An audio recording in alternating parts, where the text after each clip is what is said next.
قرآن مجید میں سورہ حدید اس اعتبار سے نہایت عظیم صورت ہے، نہایت عظیم صورت ہے کہ وہاں یہ آیت بھی بہت ہی شاندار انداز میں آئی ہے، متاع الغرور والی،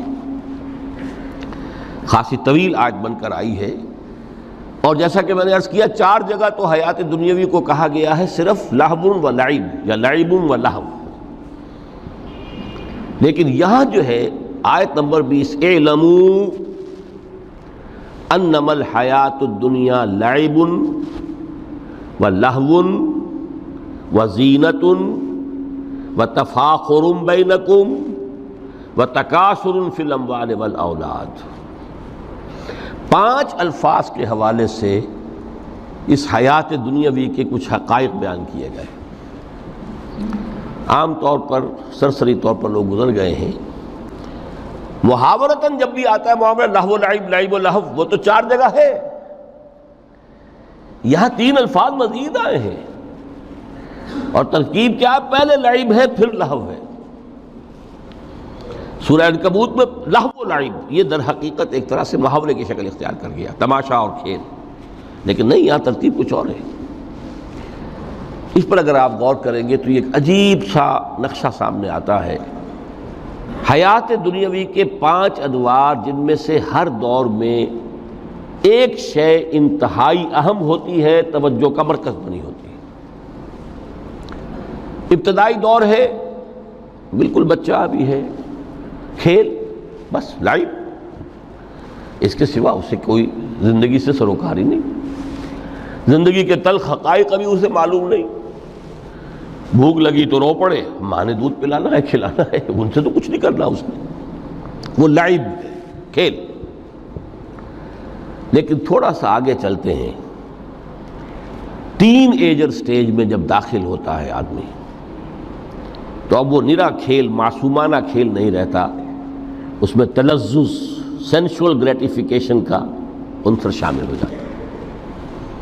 اب اس کا کہا لہو، اعلموا انما الحیات الدنیا لعب و لہو۔ ذرا آگے بڑھئے تو انسان پر سب سے زیادہ دھن سوار ہو جاتی ہے، بناؤ سنگھار، میرا لباس فیشن کے مطابق ہو، کہیں ایسا نہ ہو مذاق اڑے۔ اپنے لباس کے بارے میں بہت کانشیس ہوگا، اپنے ہیئر کٹ کے بارے میں بہت کانشیس ہوگا، ہر چیز کے بارے میں بہت کانشیس۔ زینت، بناؤ سنگھار، آرائش، زیبائش۔ اس سے ذرا آگے گئے، تکاثر فی الاموال والاولاد، تفاخر بینکم۔ یہ سمجھیے کہ تقریباً 30 برس کی عمر جب انسان کی ہوتی ہے، اب فخر، تفاخر، یا دولت پر فخر ہوگا، یا نسب پر فخر ہوگا، یا اپنی کسی سیاسی حیثیت پر فخر ہوگا، اپنی چودراہٹ پر فخر ہوگا۔ تفاخر بینکم، جس میں جان میں چونکہ توانائی ہوتی ہے، قوت ہوتی ہے، لیکن اس کے بعد جب عمر ڈھلی، بڑا ریئلسٹک ہو جاتا ہے انسان۔ پھر یہ جو 4تھی سٹیج تھی، اس میں تو یہ کہ مونچھ نیچی نہ ہو، چاہے سب کچھ میں اپنا خرچ کر دوں، داؤ پہ لگا دوں، لیکن مونچھ نیچی نہیں ہوگی۔ آخری سٹیج وہ ہوتی ہے کہ پھر ہوکا لگ جاتا ہے آدمی کو، تکاثر فی الاموال والاولاد، مال اور اولاد کی کثرت، کثرت، کثرت۔ اب یہ ہوتا ہے کہ مونچھ نیچی کیا، مونڈ بھی دی جائے تو کوئی حرج نہیں، مال آنا چاہیے، ویری ریئلسٹک۔ اور اسی حال میں انسان ہوتا ہے، آخری پارے کی صورت نے پھر اس میں ایڈ کر کے اس کے اوپر مہر لگا دی، الہاکم التکاثر حتی زرتم المقابر۔ یہ تکاثر جو ہے پیچھا نہیں چھوڑتا، اتنی دولت بھی ہے کہ آپ کی 10 نسلیں کھا سکیں اطمینان سے بیٹھ کر، تب بھی صبر نہیں ہوتا۔ بڑے میاں کی ٹانگیں جو ہیں وہ قبر میں لٹکی ہوئی ہیں، لیکن تکاثر جو ہے، تکاثر مال، وہ پیچھا نہیں چھوڑتا۔ حتی زرتم المقابر، یہاں تک کہ قبروں تک جا پہنچے، قبر میں اتار دیا جائے، جب تک ٹانگیں صرف لٹکی ہوئی ہیں اس وقت تک نہیں۔ اس کے بعد تشبیہ دی ہے کہ یہ حیات دنیاوی کا جو ایک سائیکل ہے، اعلموا انما الحیات الدنیا لعب ولہو وزینۃ وتفاخر بینکم وتکاثر فی الاموال والاولاد۔ اب اس کو کمپیئر کیا ہے پلانٹ کنگڈم میں جو سائیکل چل رہا ہے۔ یہ ہمارا سائیکل ہے 60-70 برس کا، بچہ پیدا ہوا، خوشیاں منائی گئیں، پھر وہ لڑکپن سے، پھر ٹین ایجر سٹیج سے، پھر جوانی ہے، پھر ادھیڑ عمر ہے، اور پھر بڑھاپا ہے، اور پھر قبر میں اتارا جانا ہے۔ لیکن یہ کہ پلانٹ کنگڈم میں سائیکل چلتی ہے۔ کمثل غیث اعجب الکفار نباتہ ثم یہیج فتراہ مصفرا ثم یکون حطاما۔ یہ 4 سٹیجز ہیں۔ جیسے بارش برستی ہے تو سبزہ نمودار ہوتا ہے، اور کاشتکار کو بڑا اچھا لگتا ہے، اس نے بیج بویا تھا، اس نے محنت کی تھی، اس نے ہل چلایا تھا، اعجب الکفار نباتہ، اس کو بہت اچھا لگتا ہے، دل باغ باغ ہو جاتا ہے۔ جیسے آپ کے ہاں بیٹا ہوا، پوتا ہوا، خوشیاں مناتے ہیں آپ۔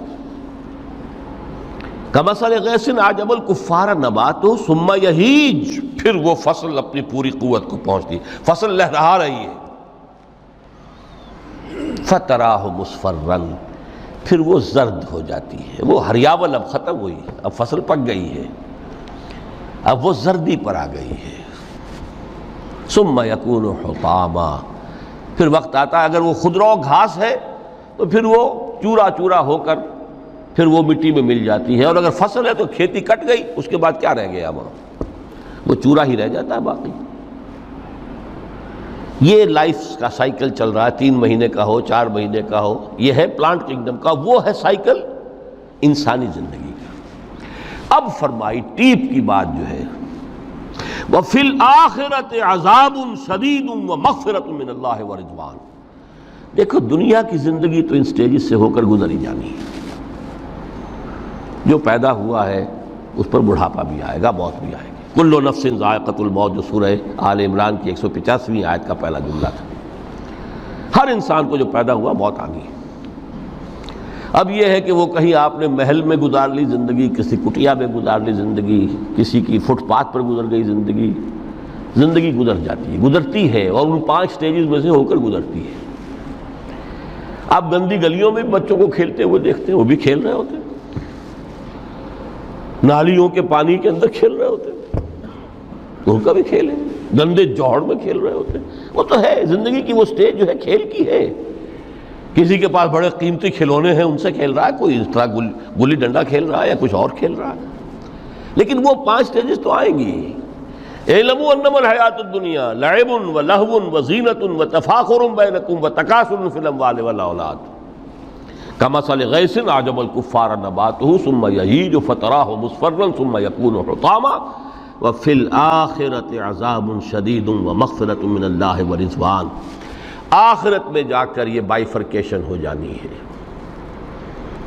یا تو شدید عذاب اور یا اللہ کی مغفرت اور رضا۔ Now the choice is yours، اما شاکرا و اما کفورا، فیصلہ تم خود کر لو۔ وما الحیات الدنیا الا متاع الغرور، یہاں بھی آخری الفاظ وہ ہے کہ دنیا کی زندگی دھوکے کے سوا کچھ نہیں۔ کیوں؟ اگر تو دنیا کی زندگی میں گم ہو گئے، جیسے کہ اقبال نے کہا ہے کہ کافر کی یہ پہچان کے آفاق میں گم ہے، اور مومن کی یہ پہچان کہ گم اس میں ہے آفاق۔ دنیا میں رہو، طالب دنیا نہ بنو، طالب عقبہ، طالب آخرہ۔ دنیا میں رہو، برتو، استعمال کرو، تمہارے لیے پیدا کیا گیا، بھائی برتو، متاع ہے، برتنے کی شے ہے۔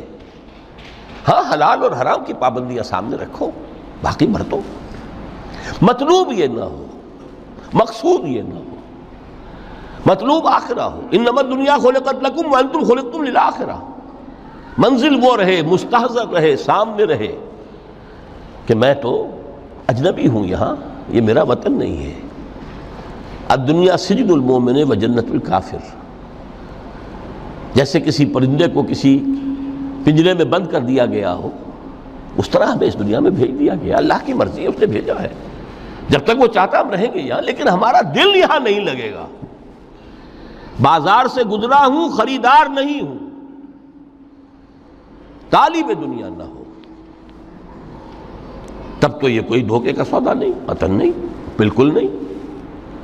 حضور نے خود فرمایا مجھے تمہاری اس دنیا میں سے فلاں فلاں چیزیں بہت پسند ہیں، اور کس قدر ریئلسٹک ہیں.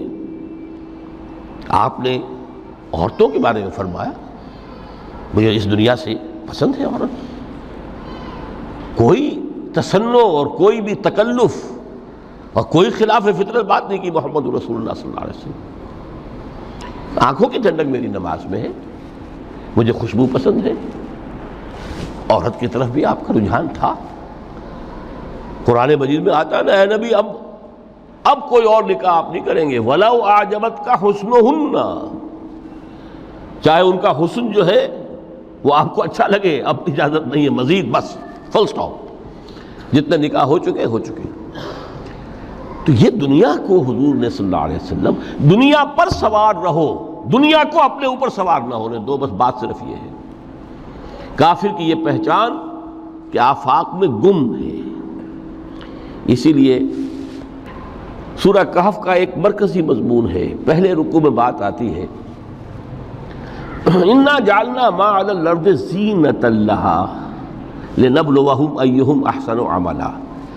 ہم نے اس دنیا پر جو کچھ ہے، یہ اسکائی اسکریپرز بن گئے ہمارے زمانے میں، اور یہ شاندار بلڈنگز ہیں، اور یہ کچھ ہے، ہم نے زینت اور زیبائش اور آرائش بنا دیا ہے تاکہ آزمائیں.